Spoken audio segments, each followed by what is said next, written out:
माझे बारामतीकरांचं कुटुंबाला इथं बघून मला भरभरून येतं आहे, कारण माझी शेवटची सांगता सभाला जेव्हा आपण सगळे समोर आलो तेव्हा मी दादांच्या समोर भाषण केलं आणि आज वहिनींसाठी आणि दादांसाठी गावागावी फिरताना सगळ्यांच्या मनात एक आशा दिसत होती, दादांचं प्रेम दिसत होतं, दादांची आठवणी दिसत होते. मला अजून आठवतंय त्या सांगत्या सभेत मी दादांच्या समोर पहिल्यांदा भाषण केलं आणि दुर्दैवाने ते शेवटचं भाषण त्यांच्या समोर होतं. गावागावी जाताना जेव्हा मी गावभेद दौऱ्यावरती सगळ्यांना भेटायचो, सगळे मला बोलायचे, दादा यावेळेस खरंच तुम्ही प्रचारालाच यायला नव्हतं पाहिजे. आदरणीय दादांनी आम्हाला अनेक वर्षापासून भरभरून दिलंय. ही निवडणूक आम्ही आमच्या हातात घेणार आणि आम्ही आमच्या हातात घेतली. पण जेव्हा मी गावागावी जात होतो मी सगळ्यांना सांगत होतो की हा प्रचाराचा दौरा नाही आहे, हा एक गावभेद दौरा आहे जिथं मी माझ्या कुटुंबाला तिथं भेटू शकतो, त्यांचे काय भावना असतील ते मी समजून घेऊ शकतो, त्यांचे काय अडीअडचणी असतील ते मी समजून घेऊ शकतो. तुम्ही ते LED वाले थोडं थांबता का? तुम्ही आवाज खूप करताय, थोडं थांबा. गावागावी जाताना जेव्हा आधी आपण दादांसाठी प्रचार करायचो एक वेगळा आनंद होता, एक उत्साह होती. सगळ्यांच्या मनात दादांसाठी आपण प्रचार करतोय आणि 5 वर्षांनी प्रचाराची वेळ यायची तेव्हा रॅलीज करायचो. युवकांना पण तिथं मनापासून प्रचार करायला आवडायचं. पण यावेळेस एक काहीतरी माझ्या मनात नाही आहे, नाहीतर मनात जे होतं ते दिसून येत नाही आहे. दादांचा आवाज दर रात्री जेव्हा आमचे दौरे संपायचे विधानसभेचे, मला माहिती आहे इथं सगळे आपले कार्यकर्ते, पक्षातले पदाधिकारी, सहकारी आहेत, कितीही व्यापामध्ये दादा व्यस्त असले असते महाराष्ट्रभर, त्यांचा रात्री फोन यायचा, काय रे जय, कसा झाला रे दौरा, कुठल्या गावात काय अडचण आली, कुठल्या गावात काय तातडीने करायचं गरज आहे. आणि आज तो आवाज आपल्या सर्वांच्या मनात आणि हृदयामध्ये.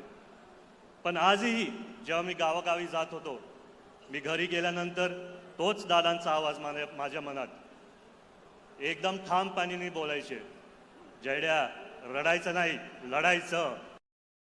तसंच आज तुमच्या समोर परत येऊन दादांच्या आशा माझ्या मनात असून मी इथं भाषण करू शकतो.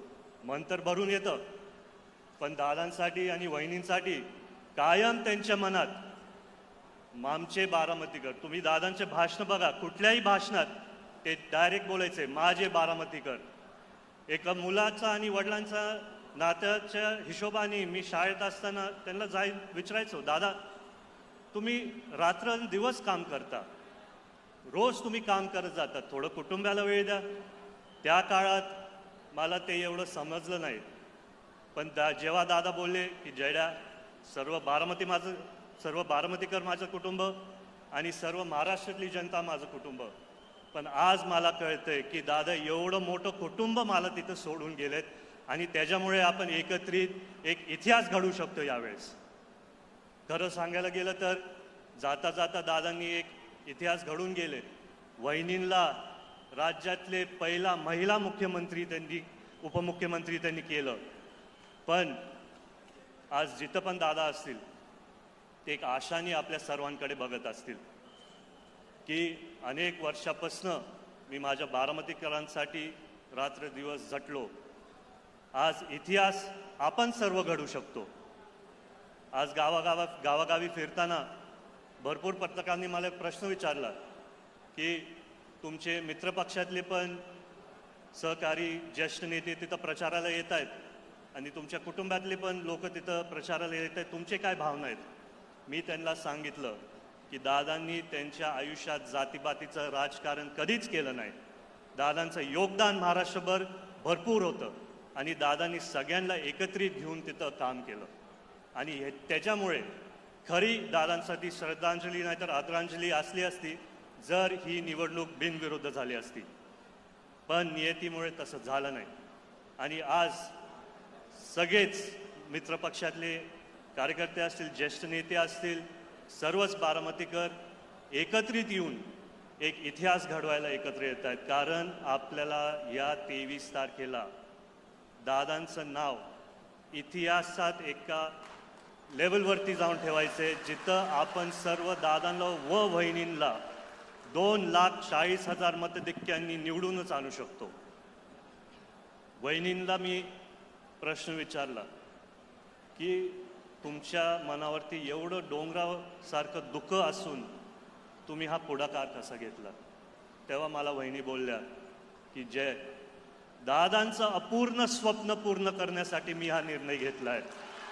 जो आधार दादा सगळ्या बारामतीकरांसाठी होते तशीच मी कष्ट घेणारे तो आधार सगळ्यांसाठी तिथं असायला. आज गावागावी फिरताना मी सगळ्यांना विनंती करतो की जसं दादांवरती तुम्ही अनेक वर्ष एवढं प्रेम केलं, जसं दादांनी तुमच्यावरती अनेक वर्षापासून प्रेम केलं, आज 23 तारखेला आपल्याला आदरणीय वहिनींना ते प्रेम दाखवायचंय. आणि आपण वहिनींना ते प्रेम दाखल्यावर ते त्याच तातडीने त्याच शक्तीने पुढे जाऊन ते काम करू शकतील. मी दादांचे जुन्या आठवणी गावागावी जाताना खूप यायचे. दादांचं एक भाषण जिथं असेच भरभरीत सभेत कोणतरी दादांना बोललं, दादा आय लव्ह यू, आणि दादा बोलले पहिला बायकोला जाऊन लव्ह यू बोल, मग माझ्याकडे तिथं लक्ष गेलं. आणि मग परत काही दिवसानंतर दादा कागदपत्र वाचत होते आणि परत कोणतरी बोललं, दादा आय लव्ह यू.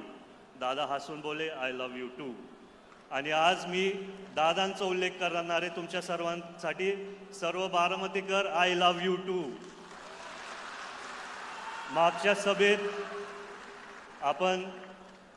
मी एक घोषणा केलेली शेवटी की बारामतीचं लेख अनुक्रमांक 1.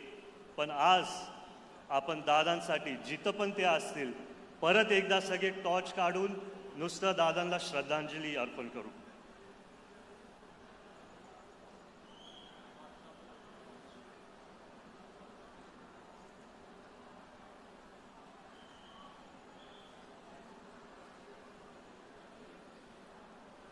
एवढं प्रेम दादा जिथं पण असतील त्यांचं पण मन भरून येईल. आज आपण सर्व इथं आला, माझे 2 शब्द ऐकले. जय हिंद, जय महाराष्ट्र, जय राष्ट्रवादी. धन्यवाद दादा.